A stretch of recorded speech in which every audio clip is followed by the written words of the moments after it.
కానీ నువ్వు స్నానం చేసేటప్పుడే పాల్గొనడానికి పాల కేంద్రానికి వేయండు.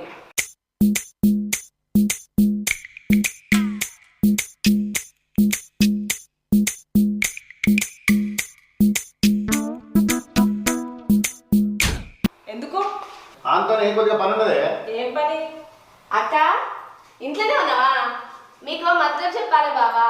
ఏం మతలబో చెప్పు మరదల పిల్ల. మా బొమ్మన పెళ్లి పిల్ల నాయనమ్మ రేపు మిమ్మల్ని పెళ్లి సూపులకు రమ్మన్నది. ముహూర్తం మంచిగా ఉందట. మా అత్తంగానే నువ్వు మీ అవ్వరింటికి ఎప్పుడు వచ్చినావు? వద్దుగానే బావా, ఆయన నేను ఇద్దరం వచ్చినాం మా అవ్వని చూసిపోదామని. మరి ఏమమ్మా రేపు రమ్మంటున్నావు, నువ్వు ఉండవు అక్కడ? ఏం ఆపటిలే పోతాం తిన్నాక. అత్త మా అత్తడికి. అవును కానీ బొమ్మల పెళ్ళి